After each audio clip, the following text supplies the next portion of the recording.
Hi, welcome to the cocktail vlog. Today is going to be a little bit different. It feels really strange actually. I've got no ice, I've got no shakers. I'm just going to be doing simple syrups, cocktail syrups. So I'll be utilizing some of these in recipes to come, and I've also done a lot of recipes utilizing these syrups. So I'll make sure I'll link to them in the description below. So first up, I'm going to make a really basic one, the simple syrup. I know a lot of people probably already know how to make it, so I'm going to run through it very quickly. So there's a couple of methods that you can use to make your simple syrup. Method one is the easiest. Probably only recommend if you're going to use it on the day and you're just in a hurry to make some drinks. So you can just bottle up with water and sugar, give it a shake and let it dissolve, preferably use warm water. But today I'm going to show you how to make it on the stovetop. Reason being is the heat does affect the simple syrup and the flavor of it. Once it boils, it actually breaks down the sucrose into different molecules, being fructose and glucose. It's going to be a very subtle difference, but it's going to turn it into a slightly sweeter sugar syrup. But the main reason we do it on the stovetop is to simply extend its shelf life. So let's get started on actually making it. You want to weigh out your ingredients, and that's a more accurate way of doing it. So I thought I'd make it nice and easy, and I'm only going to do little 250ml batches. Considering this is for people making drinks at home, it's just going to make it a little bit easier because, for instance, when I make ginger syrup, you're probably not going to use a litre of ginger syrup before it actually starts going moldy. Start by weighing out equal measures of your water and your sugar. So for this example, I've weighed out 150 grams of water, and I'll add that straight into my pot. Then turn on the heat, then 150 grams of sugar. So you can obviously make your syrup with different kinds of sugar if you want. You can use a demerara if you're making like tiki or tropical drinks. It's a slightly different flavor, but for a simple syrup, I'm keeping it simple and just using white refined sugar. And then add that to the hot water and just let it dissolve. Just give it a bit of a stir, and when it's almost to the boil, that sugar should be dissolved. And then take it off the heat once it's all dissolved. It should be nice and clear. And now you've let it cool for a little bit. Using a funnel, just add it to your bottle.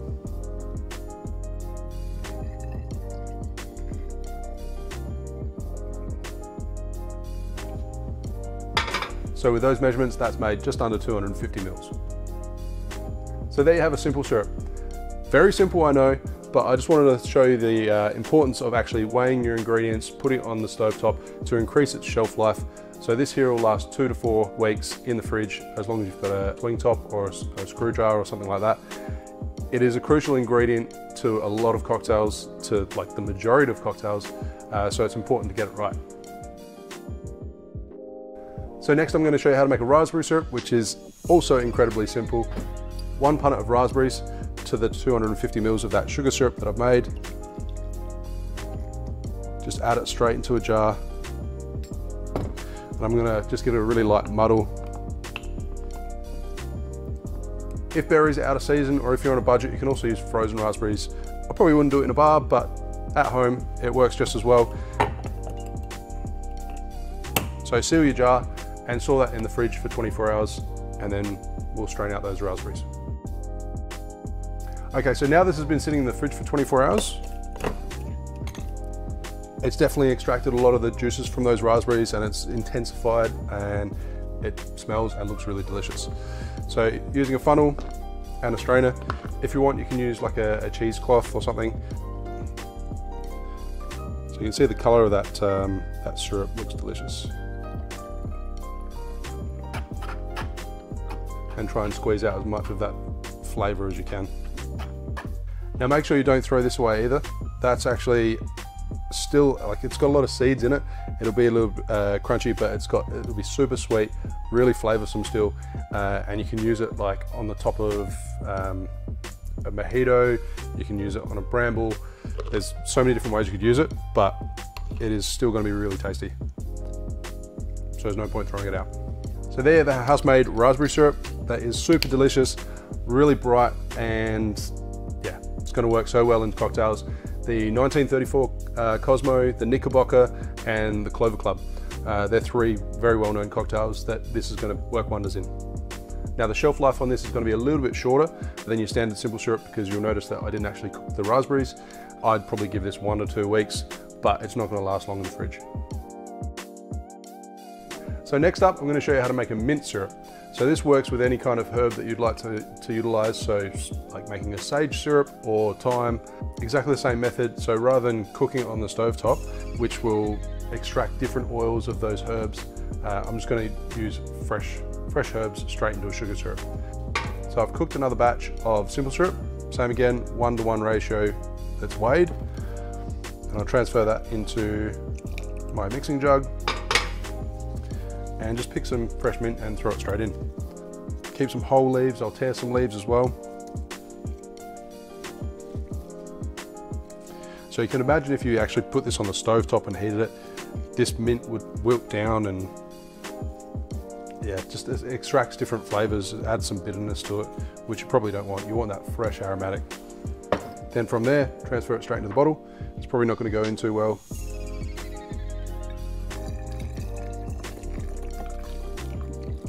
Yeah, it's working, sort of, badly.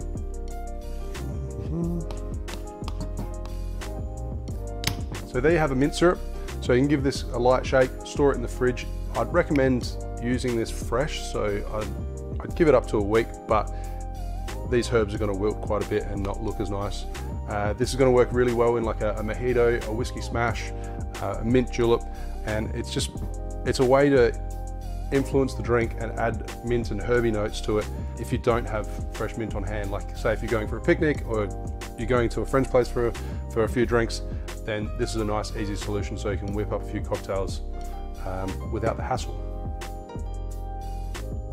So next up I'm going to show you how to make a ginger syrup. This works really well in dark and stormies, mules, maybe adding a little bit of a spicy twist on mojito as well. So today I'm using young ginger. You can have old ginger as well. The difference between the two is this is quite pungent, very fragrant, whereas the old ginger has more spice to it. But this is just easier to juice. There's many different ways to make this ginger syrup. If you've got a juicer, your life's made a lot easier. I'm going to use a slightly different method because I'm assuming most people will probably have like a blender or a stick blender at home. It's just a little bit more fiddly if you don't have a juicer. So using a spoon, peel off the skin of the ginger. So you can definitely tell the difference between the young and old ginger. This is like really, really juicy. Aromatics are super pungent. Now once it's peeled, slice it up and throw it straight into your blender. Now because ginger is quite fibrous, it is fairly hard to blend. It's going to make it a lot easier if you just add just a tiny bit of water and then give it a quick blitz.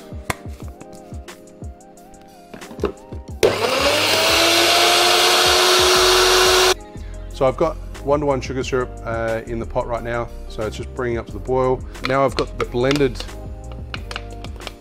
ginger, just add that straight in. So this is actually 50 grams. So 50 grams of ginger to 250 mils of the 1:1 sugar syrup. There's still a little bit of ginger left in there. As I said, this is not the cleanest way to do it. If you've got a juicer, it's going to work so much better. But this is just the method to use at home. So all the sugar's dissolved. I'm getting this really pungent smell of ginger. It does smell like it's going to be quite spicy. It's going to be nice. But obviously, if you prefer your cocktails spicier, then just whack a whole lot more ginger in there.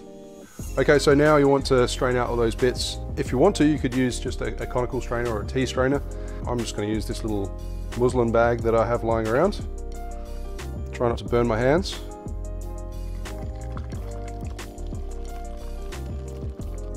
So if you're using a muslin bag like I am, you could actually probably just leave this sitting in there and let it steep and get more flavors.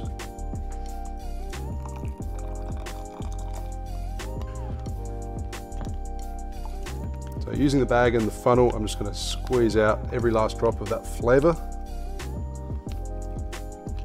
Personally, I'd probably go a little bit higher, and then it's going to be a lot more punchy, a lot more spicy.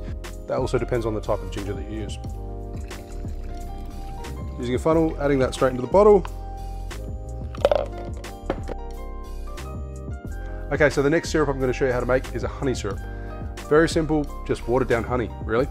The reason we do this is because if you try and put honey into a cold drink, it kind of just coagulates and it won't mix into the drink nicely.